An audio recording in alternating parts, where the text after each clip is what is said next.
If your team got guaranteed money, tell them call me. Whoop. Make me say, my. I done been around the world. Yeah, I was made for this. Player Performance with J.A. Cavaliere. Welcome back to another episode of Player Performance. I am J.A. Cavaliere. So here it is, Player Performance Season 3 of the NFL. Now this is NFL Week 2. Wasn't able to get to the mic last week. Had a lot going on in the office. It was hectic with the first weekend of NFL. But now we're on a more football schedule. I'll be able to be here every week, bringing you the information needed to beat the book, making you a more informed player along the way. We're going to get into NFL Week 2 in just a sec. But first, let's recap Week 1 with Tessa Hall. Back it up. One more time. All right, let's see that again. I'm Tessa Hall, and here is your Week 1 recap. Teams might want to jump in a time machine, go back to March, and sign Von Miller. He terrorized his former team on opening night. Dan Campbell's team needed just one extra shot of espresso, and they would have completed a comeback win against Philly. The Bears and Niners slipped and slided all over the field in the ugliest game of the week, which resulted in a Bears win.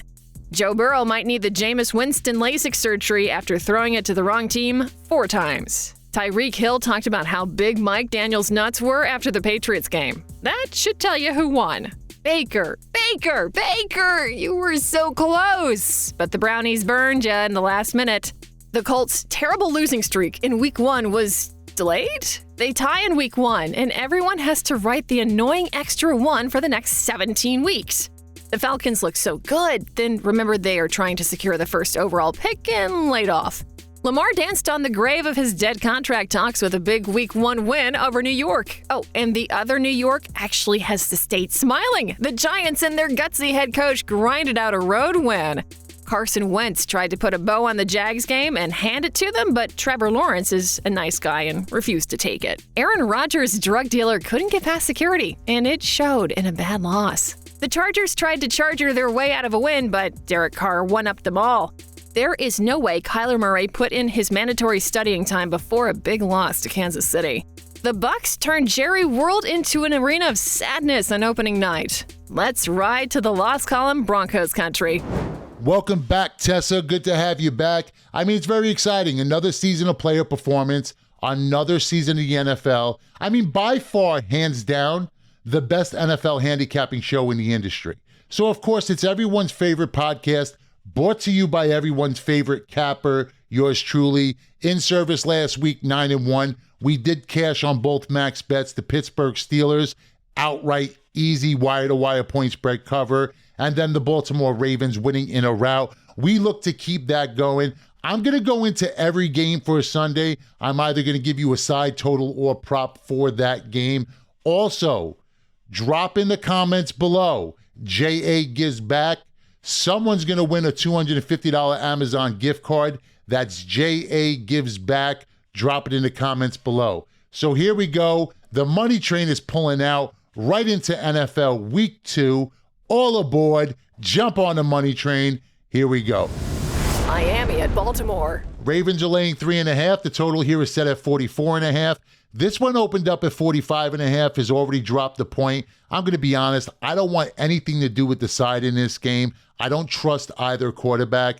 I do, however, like the under in this spot. Listen, Tyreek Hill, Edmonds, the Dolphins offense was supposed to turn heads, but it scored just 1 touchdown in last week's win over the Patriots. Now they go up against one of the NFL's best defenses in Baltimore. The Ravens gave up 9 points last week. Again, that was to the Jets and Joe Flacco. The Dolphins only gave up 7, but that was to the New England Patriots, a very lackluster New England Patriots team. I mean, they don't know who the offensive coordinator is, or is it they have 2 coordinators? Can't quite figure that one out just yet. Miami's going to try to get after Lamar Jackson like they did the last time these two met. The under is 7-3 in the Ravens' last 10 games and 8-3 in the Dolphins' last 11. The under is 6-0 in Baltimore's last 6 games as a chalk. I'm not sold on Tua. I'm not sold on Lamar. I am sold on both of these defenses. Give me the under the posted total. New York at Cleveland. The Browns are laying 5.5. The total here is set at 40.5. You've seen movement on both sides, on both the line and total already. The Browns opened up at 6.5, now down to 5.5. The total opened up at 42. It's now down to 40.5. I'm actually going to call it 40 on the show, and I like it even down to 40. And I'm still going under the posted total. The Jets go with Joe Flacco again at quarterback. He really wasn't that bad last week.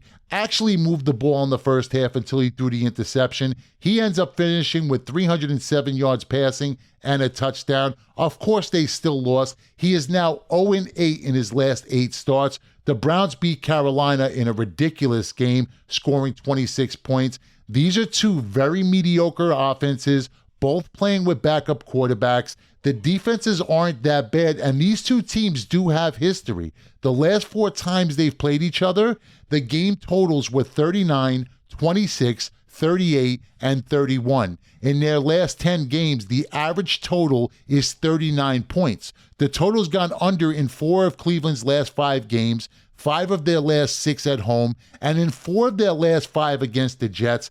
I also like the under in this spot. Give me under the posted total of 40. And remember, Salah's taking receipts. But in all seriousness, one thing he did say that I can agree with is the defense was flying around the field. They do look faster. And I know a lot of people are high on this Jets team this year, or at least they expect to see a lot of improvement. I don't know that I can really say that I'm one of them, not as long as their quarterback's Joe Flacco. And I don't know that there's really that much of a difference from Zach Wilson to Joe Flacco. Just saying. Washington at Detroit. Detroit has actually opened up as a small chalk in this spot, laying 1.5. The total opened up at 46.5. It already bounced up to 48.5. And if you were wise, which of course I am, you also would have pounded this total at 46.5. But I do still like it up to 50. Both offenses were surprisingly good in week 1. Carson Wentz was one of only 2 quarterbacks to throw for over 300 yards and 4 touchdowns. The other one, of course, Patrick Mahomes. Detroit put up 35 points on Philadelphia. They had a strong running game, and I actually expect Goff to put up big numbers this year. He now has weapons on the outside, has a strong running game with Swift. The over is 4-1 in Washington's last 5 games in September. The over is 8-3 in the Lions' last 11 games after scoring 30-plus points, and 5-2 in their last 7 games overall. I like both of these offenses to continue to light it up.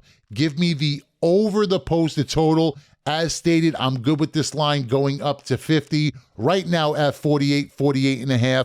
I'm good with this one going over 50. J.A. Cavalier's Pro Football Triple Crown. 3 NFL games for this Sunday. 3 straight, 3 two-team parlays, 1 week, $99. His Pro Football Triple Crown must go 3-0 or the entire NFL season is free. J.A. Cavalier's Pro Football Triple Crown. Link in the description below. Click the link now and jump on the money train. Indianapolis versus Jacksonville. So the Colts are laying 4.5. The total here is set at 46.5. And I actually like the Colts first half laying the 2.5 in this spot.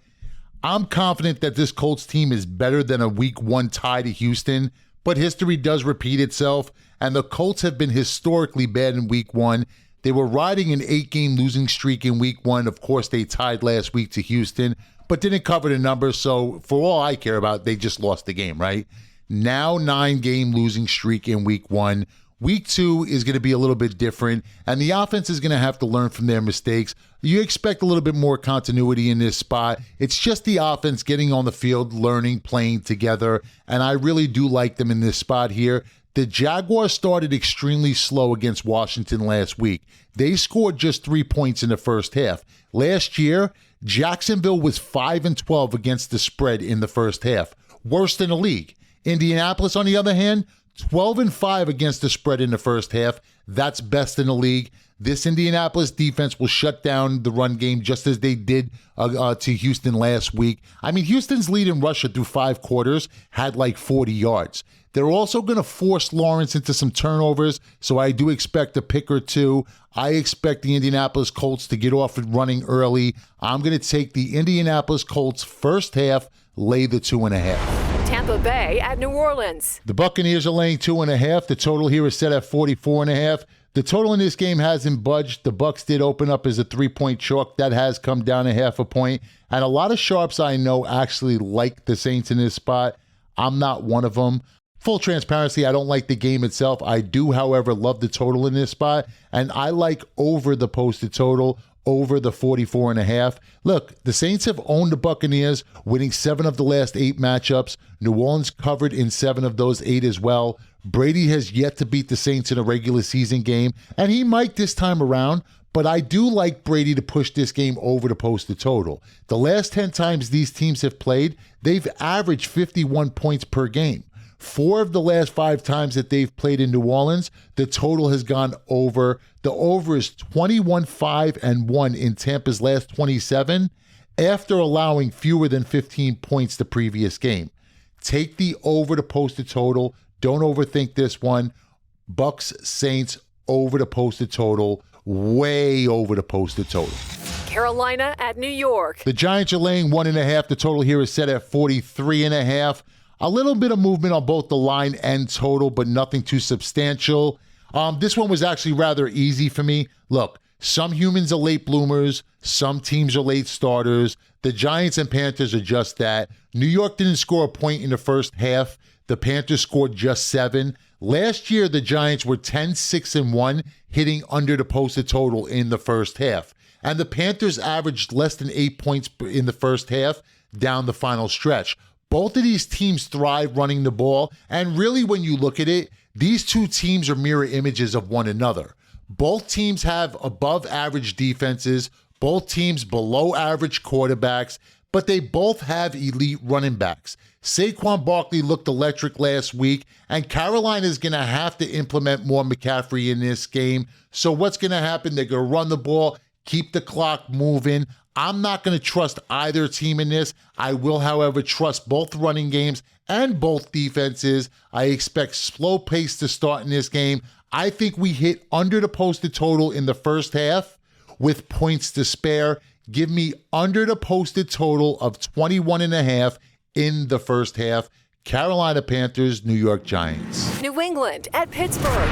Patriots are laying 2.5. The total here is set at 40.5. Nothing that I've seen in week 1 convinces me that the Patriots and Steelers can hit this total. Patriots looked lost without Josh McDaniels leading their offense. They had less than 300 yards of total offense, and their run game, which is supposed to be their strength, racked up less than 80 yards on the ground. Oh, and now Mac Jones is hurt. He has a back injury. So I imagine they're going to have to lean heavy on the run in week 2. Not a good recipe against a tough Pittsburgh defense. And Pittsburgh's offense also stuttered down the stretch as well. Najee Harris limited to 23 total yards. Trubisky incredibly inefficient. 21 of 38 passing, 194 yards through the air. The under is 4-0 in the Pittsburgh Steelers' last 4 home games, and the under is perfect in the Patriots' last 4 September games. I believe both of those trends continue. I am on under the posted total of 40.5. Atlanta at Los Angeles. The Rams are laying 10.5. The total here is set at 40.5. Yeah, I'm going to have to lean Atlanta in this spot, take the 10.5 points. Okay, so yeah, I expect the Rams to bounce back after the Bills loss, but 10.5 points? I mean, that's just too much against the Falcons team. I mean, they did okay in week 1. Mariota, 20 of 33, 215 yards passing. Cordell Patterson, still one of the NFL's best-kept secrets. Atlanta, though, is 4-1 against the spread in the last 5 against the Rams. And the Falcons have actually won 5 of the last 6 outright. I'm not saying they're going to win this game outright. They're not going to pull the upset. Matter of fact, I'm probably thinking I'm going to need a backdoor cover in this spot, but getting 10.5 points, just too many points to lay. Give me the Atlanta Falcons. I will lean Atlanta Falcons plus the points. J.A. Cavalier's Pro Football Triple Crown. 3 NFL games for this Sunday. 3 straight, 3 two-team parlays, 1 week, $99. His Pro Football Triple Crown must go 3-0 or the entire NFL season is free. J.A. Cavalier's Pro Football Triple Crown. Link in the description below. Click the link now and jump on the money train. Seattle at San Francisco. 49ers are laying 9.5. The total here is set at 41.5. Listen, I'm not here to jump on some imaginary Seahawks bandwagon or tell you their week 1 performance was legit, but a double-digit line? I mean, full transparency, I'm on full Trey Lance fade mode. He's shown absolutely nothing, completing 50% of his passes. Now he's going to lay double digits? I mean, really? What are we doing here? Seahawks are 15-2 straight up against the Niners last 17, 15-5 against the spread last 20 against San Francisco. The underdog in this series is 5-2 against the spread last 7. The style of play from each of these teams just isn't conducive to a double-digit kind of game. With the exception of a 10-point Seattle win in 2020, the last 6 games have been decided by a touchdown or less. Don't overthink this one. Back to Seahawks. Take the 9.5 points. Take the free points. Seattle Seahawks plus 9.5. Cincinnati and Dallas. The Bengals are laying 7.5. The total here is set at 41.5. For all those who think that the sky's falling in Dallas, well, I mean, maybe it is, but not this week. Look, Cooper Rush is a capable quarterback. In his only start, he threw for 325 yards, 2 touchdowns, and led the Cowboys to an upset win 20-16 over the Vikings. Now, granted, Cincinnati probably won't turn the ball over 4 times this week like it did last week, but they've given up at least 20 points in 7 of their last 10 games. Rush is going to come through for us in Dallas this week. He's going to get us up and over to 16.5. Give me the Dallas Cowboys team total over 16.5. I'm not saying the Cowboys win this game. I'm not even saying that the Dallas Cowboys are going to keep this one close. What I am saying are the Cowboys will score enough to put their team total over the 16.5. Houston at Denver. The Broncos are laying 9.5. The total here is set at 45.5. Actually, this one opened up at 45 and now is up 45.5, so just a half a point. Look, I'm going to make it simple. Under. It really is that simple sometimes. The Texans' offense isn't anything special. The Denver Broncos also showed their hand on what they want to do. They want to run the ball with their 2-headed monster, which will set up a big play here and there for Russ. But Russ doesn't have the arm strength to get it there anymore. Actually, he looks a step behind. I actually like this game to go way under the posted total. I mean, how the Texans managed to tie with Indy last week is beyond me. But going up against a very good Denver defense, forget it. Plus, 5 of the last 7 times these two teams have met has gone under. 9 of Denver's last 12 games have gone under. Houston averaged 16.5 points a game last season, scored 20 in week 1. The under is 6-1 in Houston's last 7 road games. Denver's offense should play a little better than it did last week, but I'm not expecting the world from this team. Not enough to push this game over the posted total. Give me under 45.5 in the Houston Texans Denver Broncos. Arizona and Las Vegas. The Raiders are laying 5.5. The total here is set at 51.5. And this is pretty much what you guys have been waiting for. Matter of fact, you listen to all this other crap just to get to this point. Here it is, my top play best bet for the show. 2 bad defenses, 2 offenses that can score, and 2 teams coming off of a loss last week. It really is the perfect combination for an over. The Cardinals allowed Kansas City to hang a 44 spot on them last week. Vegas allowed 24 themselves. I don't see these defenses improving much here in week 2, but the offenses should get better. Derek Carr played maybe one of his worst games of his career. He turned it over 3 times. Would have turned it over 4th, but he jumped on a fumble. However, he still managed 19 points in the loss last week and found Devontae Adams for $140. The Cardinals had 0 rushing attack and still managed 24 themselves. If Carr plays like him regular self and Kyler Murray gets the ground game going that opens up the passing down the field, I expect this game to fly over the total. The over has hit in 12 of the last 17 Raider home games and 2 of the last 3 between these squads. Give me over the posted total. Top play, best bet for the show, Cardinals Raiders over the 51.5. Chicago at Green Bay. And that brings us to the Sunday night game, the last game on the card. We have the Green Bay Packers laying 9.5. And the total is set at 42.5. This total opened up at 51. It's already down to 42.5. Listen, remember last year when the season opened and the Packers got toasted 38-3 by the New Orleans Saints? Doesn't this kind of have the same feel to it? The next week they came out, they pounded the Detroit Lions at home 35-17. This has an eerie feeling to it. Green Bay has beaten Chicago in 6 straight and 9-0 straight up the last 9 as a favorite. The Bears offense is still the Bears offense. They still don't have an offensive line, no weapons to speak of on the outside. They didn't score last week until the third quarter, and Justin Fields had just 121 yards passing.